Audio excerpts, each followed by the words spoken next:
Over the course of the past month, a new game came out that took the world by storm, and that is Palworld, a game that can best be described as Pokemon with guns. Much of the game kinda puts Pokemon to shame with how well it's doing, but this could be a learning opportunity for the Pokemon Company going forward. What can they learn from Palworld's success? Let's get right into it.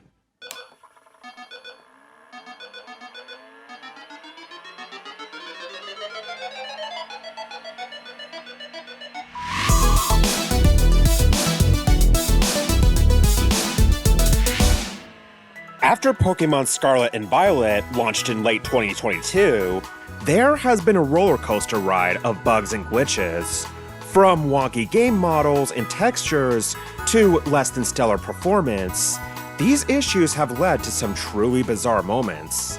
There's parts where even basic moments of the game would run at smaller frame rates, such as with the NPCs.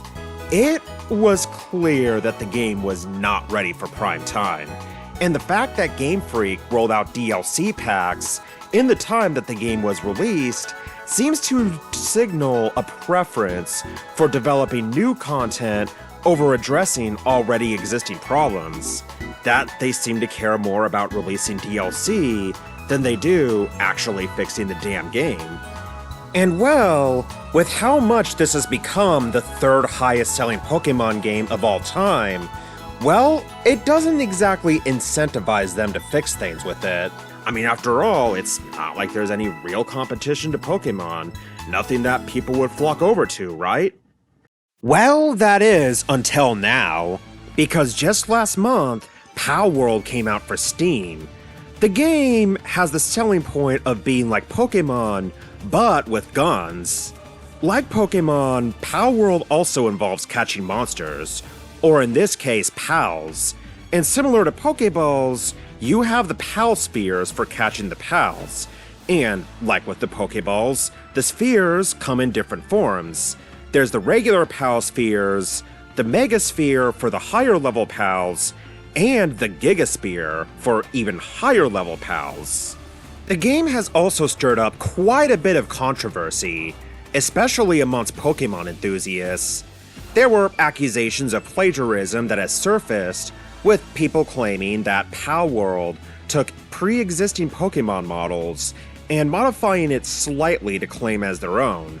Some have also reported that Palworld uses AI designs for their creatures as a means of circumventing copyright. While it is true that Palworld bears some visual resemblance to Pokemon, such as Lamel's uncanny similarity to Mareep and Celloray's to a flying Mantine, the game diverges slightly from its monster-catching predecessor.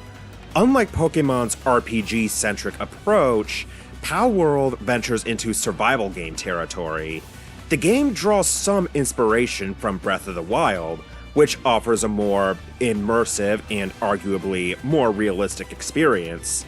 Aside from catching the pals with your Pal Spheres, the game brings in a more darker and much more primal element, of which you can actually use weapons to kill pals. Yes, physically kill them, and you can use their remains to harvest meat and utilize their resources for survival. This actually makes things a bit satisfying as, well, if I'm all out of Pal Spheres, then the next thing to do is to kill those pals. So, in other words, it isn't just gotta catch 'em all, it's also gotta kill 'em all, Palworld! So now with that, what are some lessons the Pokemon Company could learn from Palworld's success? Well, foremost among these is the critical importance of releasing a polished product. Despite Palworld being in early access, and has not officially been fully released yet, it does present a compelling case for quality control. Yes, Palworld does have its bugs, such as the case of Lifmunk's recoil, which sometimes causes the game model to sink in the ground.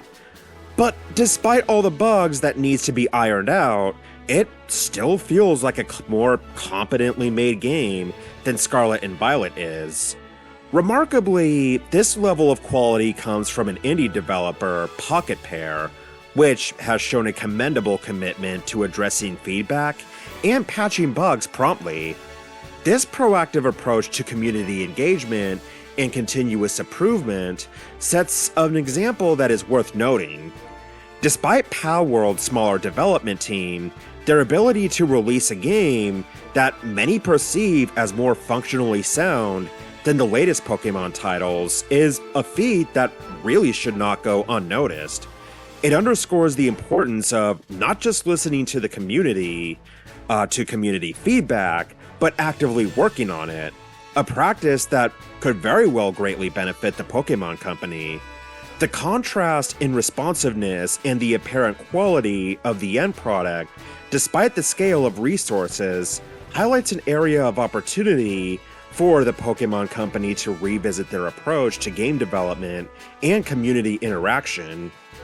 I said this before in another video, but one thing I think the Pokemon Company should do is hire other development teams to work on the mainline Pokemon games, as I think part of this relates to the 3-year development cycle of the Pokemon franchise, and how it's been hindering the quality of the mainline games, where Game Freak would release another entry every 3 years.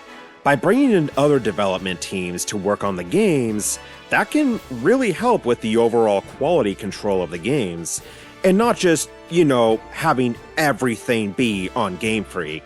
Like, for instance, they did have ICLA work on the remakes of Diamond and Pearl, and even though Brilliant Diamond and Shining Pearl came out sort of mid, it was a good start towards having another development team work on a Pokemon title, even if it is just a remake. I mean, this was an approach that Activision has done for the Call of Duty franchise, where by having to release a new entry every year, they enlist a set of different development teams to release each Call of Duty game, and I think the same could very well benefit for Pokemon.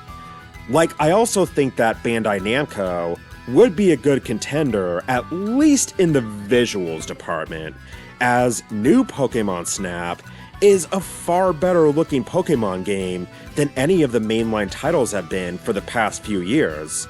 How far they'd go on making a mainline entry, though, is something that remains to be seen.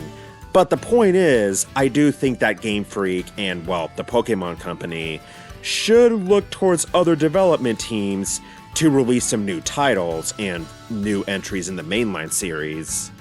Aside from the development teams, I also think that Pokemon can take cues from some of Palworld's gameplay. Now, by that, I don't mean make the franchise be exactly like Palworld, because Palworld does have its own way of standing out. Like, I don't think the Pokemon franchise should also involve giving your Pokemon guns and being able to slaughter your Pokemon, but I do think they can learn from Palworld's open world system. While Legends Arceus and Scarlet and Violet has sort of adopted an open world system, they still felt kind of limited. Like, yes, Legends Arceus has a bit to explore, but it's also not as vast of a world when you consider they have a map that travels to different areas and is not all connected. Palworld actually managed to make a bigger world than both Legends Arceus and Scarlet and Violet, where Palworld would make it feel closer to Breath of the Wild. Giving the Pokemon franchise a bit more of an exploration vibe that Palworld is given would be a good step. Another thing I like about Palworld's creatures is the amount of versatility that's been given to them. Like, they aren't just made for the sake of battling, even though that is part of their nature, but you can do so much more with the pals. You can have them do work for you over at your base, where you're given the pals certain tasks, and could help you craft some of the items that you're working on. You can also give them some item to hold that allows you to be able to, for instance, fly on Nightwing, or being able to ride Chillet, as if it were a horse, and explore so much of the world. Now, Scarlet and Violet did sort of give you something like that with Koraidon and Miraidon, depending on what version you play, but that is still more tied into one singular Pokemon that doesn't really do anything else other than just riding on it. Like, I mean, how cool would it be to be able to physically fly on a flying type Pokemon like Pidgeot and fly all around the vast open world? And I don't mean like just fly as in like you warp anywhere you want to go like you do in previous centuries. I'm talking about physically flying in the game. And same with certain horse Pokemon, like for instance Ponyta.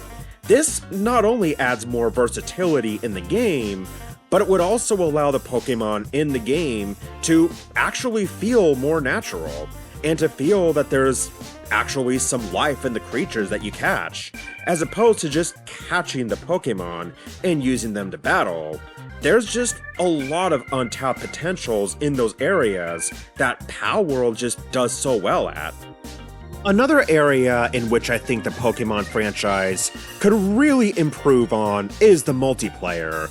That was an area I felt would have been such an amazing thing for the Pokemon franchise, is if they added the multiplayer features where you can visit the other trainer's world or have the trainer visit you, and you can team up and search around the region for Pokemon. But unfortunately, the multiplayer options for Pokemon has been pretty underwhelming thus far, as we have the raid battles that involves working with other trainers to battle Pokemon, but that's still kind of lackluster. Palworld's multiplayer allows you to join another person's server, and you can be within their world and on their island. This is something I felt the Pokemon franchise had a lot of potential for after they started making their games for the Switch.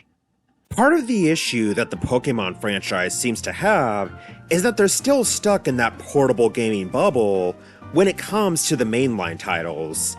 Yes, the Switch is a portable console, but it's also powerful enough to deliver such expansive experiences, which is something Breath of the Wild and even Tears of the Kingdom has shown.